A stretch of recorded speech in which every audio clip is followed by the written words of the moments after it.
How secure are you for your future? This is Now Tell Us. I'm your host, Anthony Morore. At Now Tell Us, we have guests come and tell us stories. They come and inspire us. They come and educate us on a subject. And always, we have great guests who come and join us. And today, we have a great guest who is going to be here with us shortly to tell us about securing our future. Her name is Scherrie Prince. And before she comes, I would request you to please share this episode with all your friends. If you have a question about securing your future, ask. We will do our level best to answer it. Or if you have any comment that you want to make in regard to this episode or the entire podcast, we appreciate feedback. So thank you in advance. Whether you're watching this live or the recorded version of this episode, we appreciate you. And now, without taking one more minute, I'm going to ask you to please join me as we go together to meet our guest today, Scherrie Prince. Here we go.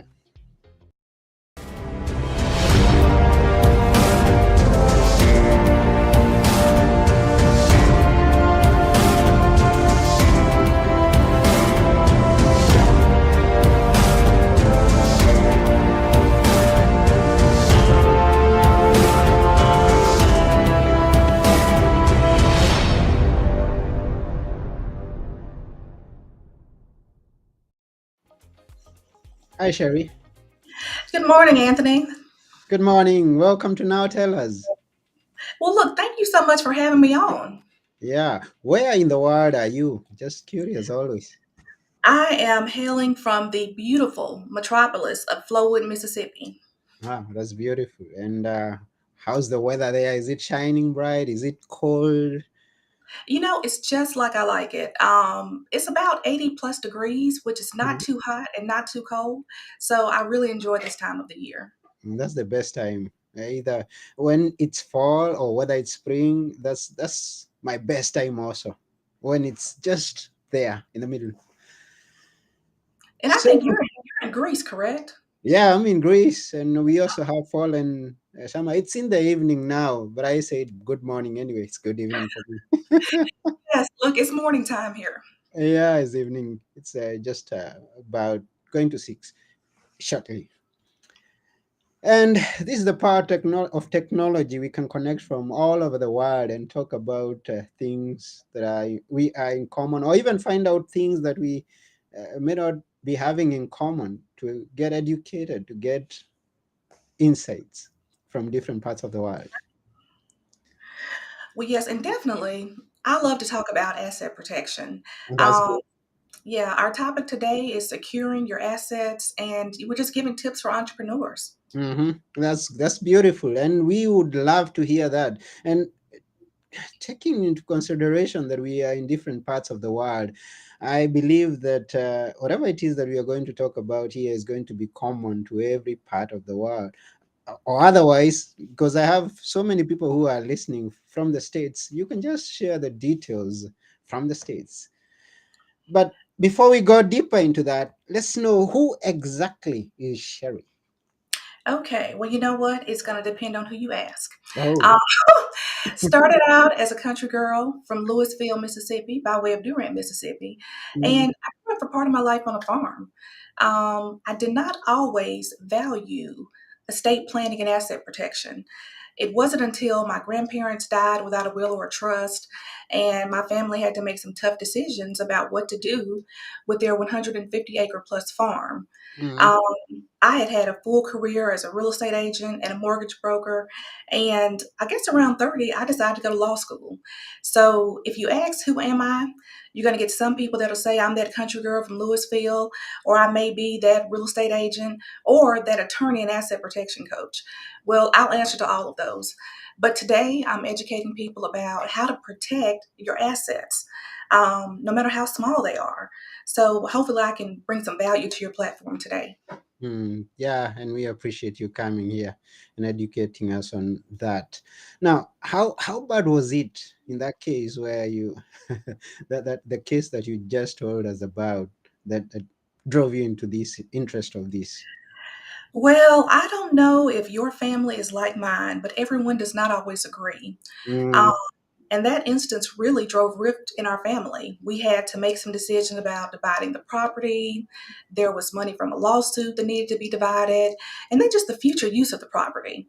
After we paid an attorney thousands of dollars to represent us, I saw that giving people access to planning and tools in advance was a lot better than on the back end trying to come in and litigate and form a plan. So I try to help people on the front end. that's good. Now you asked, maybe you were wondering whether my family is as you are. Now I have had a lot of incidents and cases all over the world, and I it's logical that each and every one of us are different. I mean, even Exactly. twins come to a point of disagreement where they They have do. different choices on where to go, what to do, whom to be associated with, all those kinds of choices. And when now it comes to property, that becomes a serious, very serious matter. Even where I come from Kenya originally, and Okay. I have had so many cases in that regard. So I would say the first thing is just having a plan. People kind of take that for granted. That is the first step in securing your assets. It's Hmm. just a plan. It does not have to be complicated. It could be as simple as when I pass away, do I have a way for people to know where I want my house to go? Where do I want my car to go? Where are my bank accounts? So that is the very first step, is actually having a plan. And is this what could be called a will, or it is different in this case? Well, you can do it as a will, and then they have other, ways that you can do it as well. But for Mhm. today, we'll focus on a will and a trust because there are differences. Mm. Now, depending on where you are in the world, sometimes you can bypass both of those. Ugh, my eyes are watering a little bit today, Anthony. I'm excited about today's topic. We are excited too here. Yes, so Mhm. you can have a will or a trust. Mhm. Um, I'm a strong proponent for a trust because the thing about a will is when you pass away, depending on where you are, that document is made to be public record, which means that anybody can go to the courthouse and get a copy of that document. Mm. Um, and so, if anybody can get a copy of that document, what if there are things on there that you don't want the world to know about? So, an option is a trust. And there are so many different types of trust. Hopefully, you'll invite me back one day and we can talk specifically about the different types of trust. Mhm. If you start with a will or a trust, that is one way to get started with your plan. Yeah, but basically, if I we can have a big picture of what a trust is. Now we've heard about the wheels. So I mean, personally, I've heard about the wheels for quite a bit of time. But trust in the event of death, give us a big picture even before we go some time in the future into the details. Okay, so if you have a trust, when you pass away, if you are the trustee for the trust, and all a trustee is the person that administers the trust. Hmm. So if you are the trustee, hopefully you've done a good job of the planning and you've named a successor trustee or just somebody to pick the torch up when you pass away to run the trust for you. Generally, what I do when I'm advising people, we have an initial trustee who's generally that the person, the grantor, the settler. That's the person who set the trust up. And so we're not going to use the big fancy words, but the person who set the trust up is normally the initial trustee unless there are other options. And I advise people to go ahead and name two other people to be the trustee if something were to happen to that person. So if you are the initial trustee and you pass away, then you should have two backups to serve if something happens to you. So, really, all your loved ones have to do in the event that you pass is really, celebrate your life. We're not going to say have a funeral, we're going to say have a celebration of life. You don't have to worry about the legalities because hopefully, as part of your planning, you've put everything together in your trust, and there's really nothing to do with your property because the trust already outlines what will happen in the event of your death. Okay. And I'm trying to imagine now, because when someone passes, the will is going to be available publicly, and you say the trust is different. So generally, where is the trust, and who keeps the trust? Well, I like to say that your trust is your super secret document, and that's something that the world does not see. I suggest that you put it somewhere that's safe. Your professional should know where that trust is. That means if you have an accountant, an attorney, if you have a financial advisor, maybe your insurance agent, and all of those documents should be kept in a safe place. A lot of people default to a safe deposit box. But the thing about a safe deposit box, if you are the only person who has access to the box, your family has to go to court to get a court order to open the box. So definitely keep it in a safe, dry place, a fire resistant location, but it does not have to be a safe deposit box. If you choose a safe deposit box, make sure that you have an alternate who has access to the box in the event of your death, just to save some time and confusion about what your final wishes are. Okay. So there's no legal entry in the trust. Like, do I have to have an attorney when I'm Well, you drafting? you technically do not have to have an attorney, but I would like to recommend an attorney. Now, Anthony, if you start having chest pains, are you going to take care of that yourself, or are you going to a doctor? I'll go to the doctor. Right. You want somebody who specializes in the type of issue that you're having. So if Hmm. it's your chest, you may think it's your heart. You're going to a cardiologist. If you are talking about estate planning, you need to go to a licensed professional, a licensed attorney who specializes in estate planning. Don't go to a medical malpractice doctor. Don't go to a personal injury doctor. You want to make sure that you get the type of advice. Now, you can set it up by yourself, but it's just not recommended. With a will, in most states, you do have to have an attorney to take that to the court on your behalf and represent you. So now you've spent X amount of dollars to draft this last will and testament. Now you possibly have to pay several thousand more to make sure that the world knows what your final wishes are. As an alternative, a trust may be a little bit more expensive up front, depending on the type of trust that you have, but ongoing, it may be less expensive, it may give you privacy. And this is one thing for entrepreneurs as well. What about anonymity?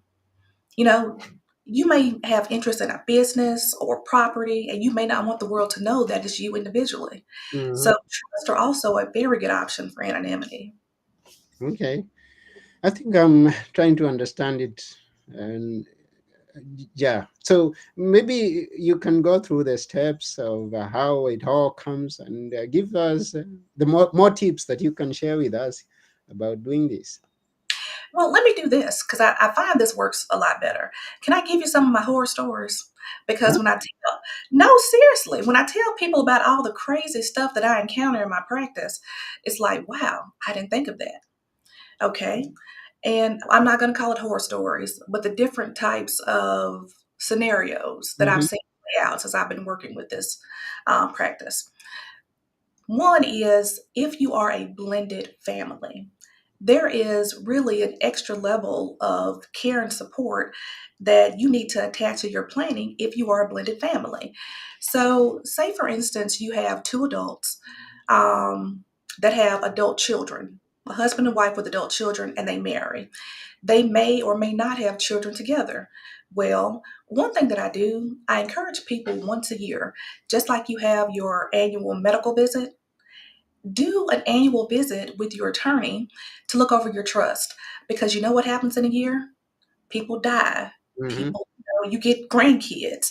You get, children that age out of your insurance plan.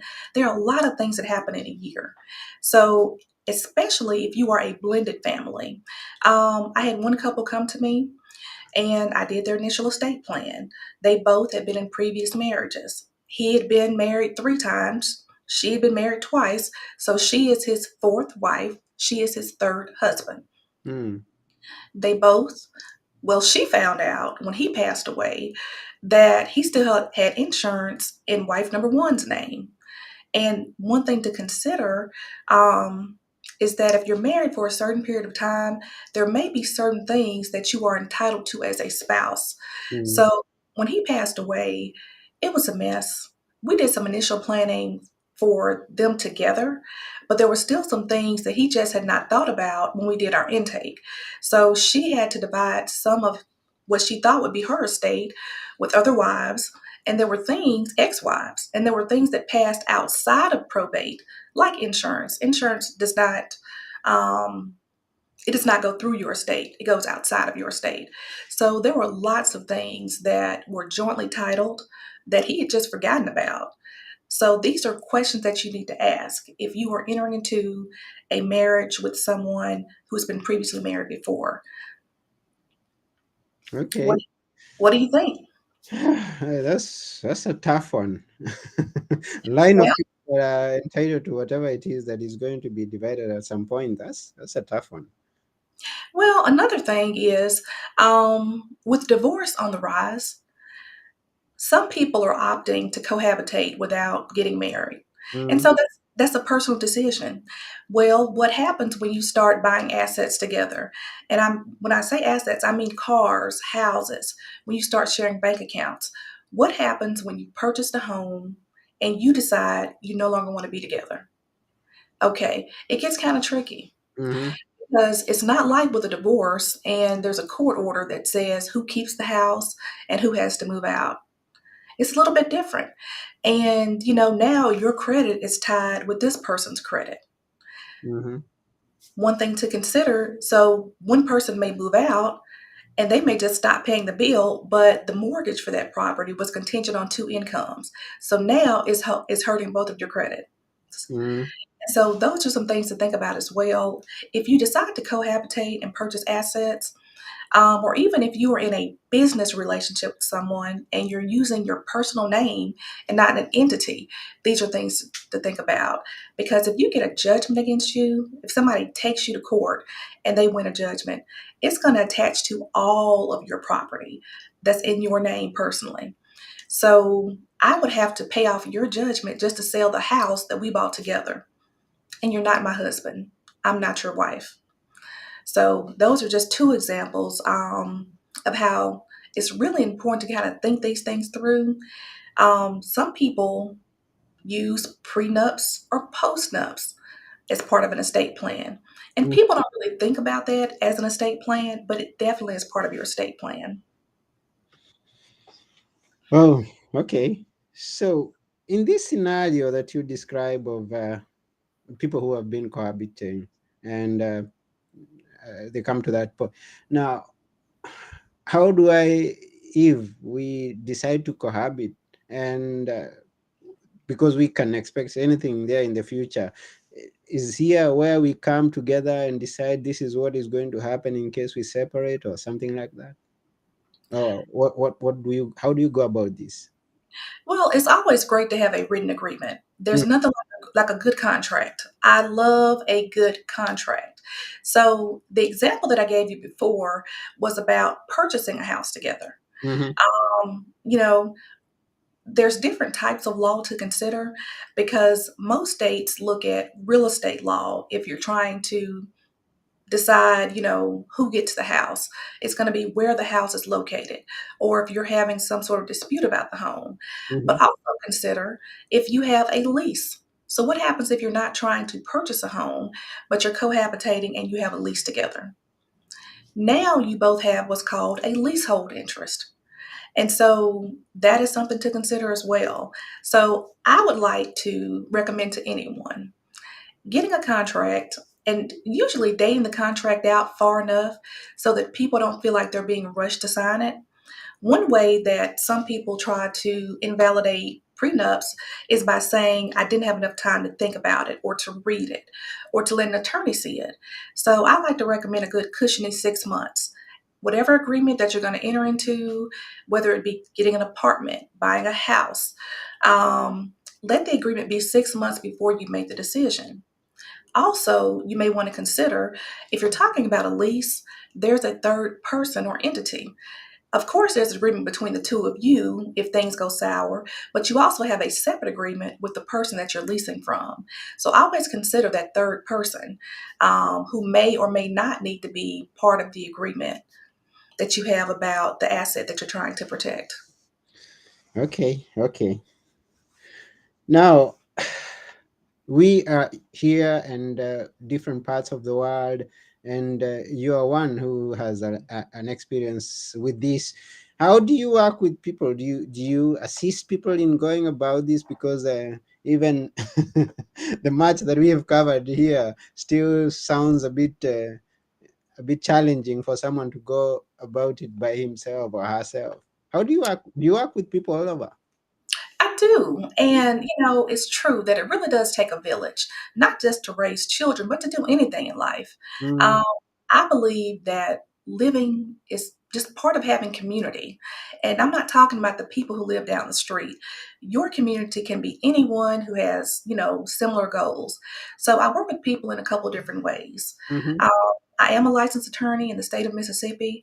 So I can work with you in that way in Mississippi, but I also coach people. mm-hmm. So I do group coaching, and I have a digital course that I'm launching in January 2024. And like all the questions that you're asking me here are going to be found inside of that course. It's a very general course. It's called the Entrepreneur's Estate Plan. And I lay out all these scenarios and I tell you how to navigate those and give you several different options because there's no one right way to do anything. So, with that, you get different options and you can actually finish it in a weekend. So, if you got a couple hours on a weekend and you just want some basic questions answered, you want some tools, you want some forms, you can get those. And so, I know you'll be giving out my website. I'm going to be doing a webinar on it in December. And if you like what you hear, you can, look at getting the course. And like I said, in a weekend, you can have a blueprint for an estate plan, no matter where you are in the world. Okay, no matter where you are in the world. World. Yeah, we have your website here, and we'll ask people to just go check it out and they can register there. So the website is www.sherrieprince.com. It is attached in the show notes. Thank you. You're welcome. Now, which in your career, which has been one of the most challenging things that you've come across? So challenging. I don't like to think about it as challenging. I like to think about opportunities. I help people solve problems. Mm-hmm. And one of the most interesting opportunities, I would say, that I've come across um, would be the helping somebody unwind their relationship. So I do a number of divorces in my practice. And I usually only do those for people that I've done their estate plan for. Some people, also help me with that. Um, but anytime that I put together an estate plan for you and now you're coming back and you've decided that you no longer want to be together, and we're trying to find a fair and equitable way to execute the things that you've outlined in your estate plan. Doesn't always go as smoothly. And so sometimes you get challenged because when you're putting the plan together, ideally, both sides have representation. And it's always easy to make a plan when you're the most in love. So, when you first meet Jane Doe and you're lovey dovey, that is the best time to make a plan when you can be fair and equitable. But now that everything is over and, Jane has moved on with the new John, you might not want to give Jane everything you agreed to when you started out. So, that is one of the saddest things that I deal with from a law practice side. But from a coaching standpoint, because I do coaching, internationally, is when people just don't implement. I try to give folks small, actionable things to do to keep their estate plan moving. And so, part of my coaching program, we give a whole lot of free information. So, we have a Facebook group. Every Monday, I'm in there giving out free information. I do free trainings. And each time you walk away, you have one thing, at least one thing, that you can implement right away. For my paid coaching opportunities, we actually put you on a trajectory for success. So we show you how to ask attorneys, accountants, you know, asking the questions that you need answered to help move your plan further and to protect your assets. And so I guess one of the most challenging things is just kind of watching people who have access to the information but don't execute on it. People who have access information, they don't implement, they don't act on it. Now, that's interesting. And I love how you describe that you see opportunities, is not the challenges. I love that. And now, when we are in contact with people who are having those information and not implementing, what are the opportunities right there? Just just asking. Well, one, always reset. Because, and then share and educate. When you're in the settlement phase and you're just simply, talking about, well, let's get this done, we agreed to this in advance. I try to educate the people that I'm working with on the options. One, on the expense that, you may have to go through to take this to a court or to some other mediation, and also on the time frame, because time is always of the essence. If you are at a point to where you're ready to move on and close one chapter of your life, we talk about time. So giving people all of their options. Also, one of my favorite things to talk to people about is the cost of inaction. The cost of an action. The cost of inaction. What does it cost you to do nothing? Some people think, Okay. is zero, but it's not zero, because what opportunities are you missing out on because you have not done anything, you know. And so that's one thing that I love to share with people as well. I'll show them where they are, that day, and where they could be if they just would take action. Yeah, thank you very much. Because there could be someone who's listening there and is just not decided and is not thinking about what we are talking about because they are living and they don't know about. I mean, they don't care about tomorrow. How do we convince them to just start thinking about this? Well, like I said, a lot of it is mindset. And just letting people know, you may not have to start with an attorney today or an accountant, but what if you just sat down and made a decision? I'm going to make a plan for what to do with all my stuff. I'm not going to call it assets. What am I going to do with my stuff when I'm gone, when I'm not here? Mm, And there are some things that you can do that have nominal fees. Like there are some states, if you just have a house and a car, there are some states you can draft a deed to transfer your property. So as soon as you pass away, it goes to the person that you designate. mm-hmm, The cost to do that is whoever, types it up for you. They have some forms, you can type it up yourself, and a filing fee. Where I live, the filing fee is about $26. So for $26, you have put together an estate plan for your house. Do you mm, see how simple that was? And yeah. all it took you was just making a decision to do it. There are some states with your car when you pass away. There's just a form that you fill out. I think that fee is $10 where I live. And your heirs fill the form out and the car is transferred. No attorneys, no courts, no trust.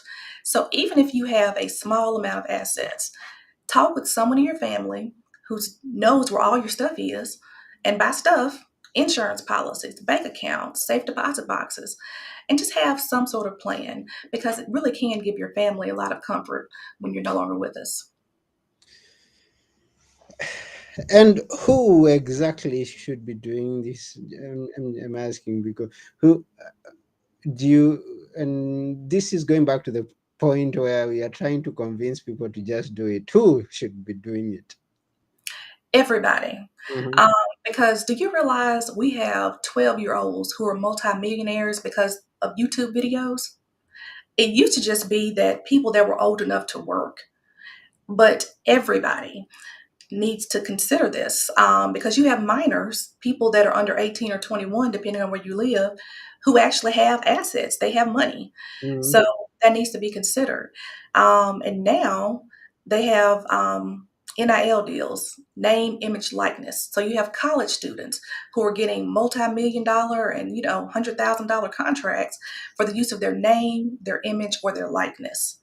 So, one thing that is often overlooked is intellectual property. And that's all NIL deals are, intellectual property. You're Hmm. allowing somebody to use your name, image, and likeness. You're licensing your intellectual property. So that is an asset. So Anthony, I'm going to ask you a question. If Yeah. there was If there was one thing that you can own, if your estate could consist of one thing and it would make you millions or billions of dollars, what would that be?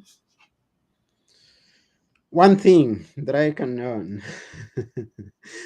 Right now, I'll mention maybe something, and maybe this is something that maybe we can use it as a case study. I would like to own my hashtag. Okay, I like it. Do you know what my one thing would be? What would that be? My one thing would be all of the intellectual property rights to the Air Jordan logo. Mm-hmm. Do you realize how much money Michael Jordan makes just from that one asset? And he owns he owns real estate. He owns interest in several businesses. But the large portion of his money comes from the apparel and the deal that he has for his shoes. So Mm, I could be a billionaire with that one asset. But what if I overlooked that? What if I owned a restaurant or a company, in the middle of a town that people loved, that may be a franchise? That has value.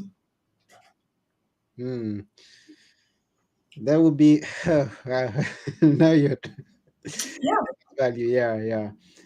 So, and now since you asked me that question, I would also like to ask now. Suppose I want to just take a hashtag and protect it, and how would that how would a protect the protection of a hashtag, is it possible? And if it's possible, how is the cost? How does someone go about it? Well, I will say this. All things are possible, but some things are unlikely. Okay. Um, certain things are what's called public domain. And so, depending on what it is you're trying to protect, it may be considered public domain and you may be unable to protect it. But Okay. I tell folks, if you have intellectual property, if you have a physical product, if you own a brick and mortar business, look at whatever trademark protections, copyright protections. I would explore everything. And depending on the type of business that you have, you may need multiple types of trademark. I mean, Mm-hmm. that's IP protections. Your restaurant can have trademarks, copyrights, and everything. So you really want to explore that. And once again, I'm not going to a heart doctor if my foot hurts. I would recommend someone who specializes in intellectual property law because when you start talking about protecting that type of thing, you really want somebody who specializes in that. Yeah. So, And asking this because you may have an idea, even though you're not in that area. With intellectual property, if I file an intellectual property in the US, can I do it from elsewhere in the world? And is my that filing going to cover any other part in the world, or does things done in the US only work in the US? okay, I'm so glad you asked that because I'm talking about Michael Jordan again. So, you need to file in different parts of the world. Early on, when he first got his shoe deal, he was all, buttoned up in the United States in terms of intellectual property. But somebody registered his intellectual property overseas. And after years, he was able to sort that out. But just look at how much time it took. I don't know if you recall when President Trump was in office, Mm-hmm. you know, his family made several filings over in China for different things, and they do it quite often. And Mm-hmm. a lot of business owners do that anyway, but I guess because he was the president, there was a certain light that was shined on what his family was doing. But yes, you need to file for protections globally. Just because you do it in the United States does not mean that you're protected in other areas. Every area does not mirror the law in the United States. Mm, okay, that's good to know. So that when I start to register my trademark or my hashtag or whatever it is that someone who's listening could be thinking of, we can always know how to go about it. They better not mess with you, Anthony. I'm gonna get them. Uh-huh. If they mess with you, I'm gonna get them, Anthony. So You're gonna get them. You're gonna get them. Yeah, that's very good of you. And yes, we are almost coming to the end of this episode, and we are really grateful for you coming here and sharing with us some tips of securing our future. Thank you very much, Sherry. well, thank you for having me. And even though we, were primarily talking about entrepreneurs who are in business. A lot of these can apply to individuals who don't have a business. Hmm. Um, so thank you so much for having me.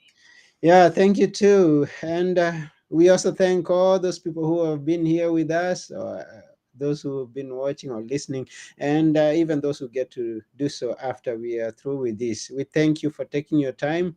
And yeah, let's secure our future. Before we go, leave us a few words that we should always remember. What are they? Always remember to play big faster.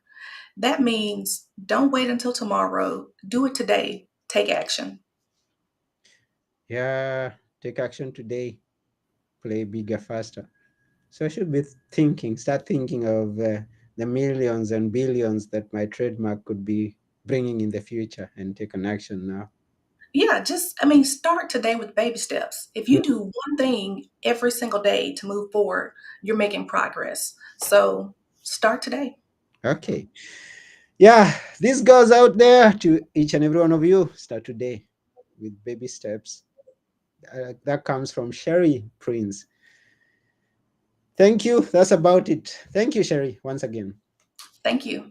And bye for now.